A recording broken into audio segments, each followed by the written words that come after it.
Hi hello. ഞങ്ങൾ ഈവനിങ്ങിൽ just ഒന്ന് കുറച്ച് പർച്ചേസ് ചെയ്യാൻ വേണ്ടി പോയതാണ്. ചേച്ചിയുടെ കുട്ടിക്ക് പനി ആയതുകൊണ്ട് ഫ്രഷ് ബ്രെഡൊക്കെ വേണമെന്ന് വെച്ചിട്ട് നമ്മൾ സുപ്രീമിൽ തന്നെ പോയി. അപ്പോൾ തിരിച്ച് ഞങ്ങൾ ടയേർഡ് ആയപ്പോഴത്തേക്കും ഞങ്ങൾ ഒരു ഹോട്ടലിൽ കയറി. ഹോട്ടലിൽ ചായ കുടിക്കാൻ കയറിയതാണേ. അപ്പോൾ അവിടെ ഇരിക്കുന്ന വാരിയിൽ റോസ്റ്റ് ഇതൊക്കെ കണ്ടപ്പോൾ ഒരു രസം. കാര്യം എന്ന് വെച്ചാൽ ഇതൊന്നും നമ്മൾ കഴിച്ചിട്ടില്ല, തൊട്ടടുത്ത് കിടന്നിട്ട്. അപ്പോൾ ഞങ്ങളത് ഓർഡർ ചെയ്ത് ചുട്ട വാരിയിലാണ് ഓർഡർ ചെയ്തത്.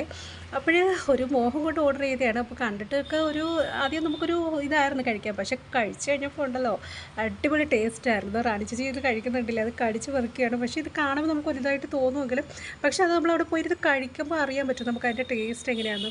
അടിപൊളിയായിട്ട് ഞാനാണെങ്കിൽ ആസ്വദിച്ച് കഴിച്ചുകൊണ്ടിരുന്നപ്പോൾ തൊട്ടപ്പുറത്ത് ഓരോരുത്തരിങ്ങനെ വന്ന് ഡിസ്റ്റർബ് മീൻസ് എൻ്റെ സാലഡൊക്കെ അങ്ങ് മറിഞ്ഞു പോയായിരുന്നു, കാറ്റ് വന്ന് പറന്ന്. അപ്പോൾ ഞാൻ അതിൻ്റെ കോൺസെൻട്രേഷൻ ചെയ്തുകൊണ്ടാണ്. അല്ലെങ്കിൽ ഞാൻ വീഡിയോയ്ക്ക് പോസ്റ്റ് ചെയ്യുമ്പോൾ ഇങ്ങനെയൊന്നും അല്ല ഇരിക്കുന്നത്, നല്ല അടിപൊളിയായിട്ട് സ്മൈൽ ചെയ്തൊക്കെ ഇരിക്കത്തുള്ളൂ. അപ്പോൾ ഞാൻ പിന്നീട് ഓർത്ത ചേച്ചി വീഡിയോ എടുത്തുകൊണ്ടിരിക്കുകയാണ്. അപ്പോൾ ഞാൻ ഓക്കെ ഹായ് അടിപൊളി എന്നൊക്കെ പറഞ്ഞ് സൂപ്പറായി. അപ്പോൾ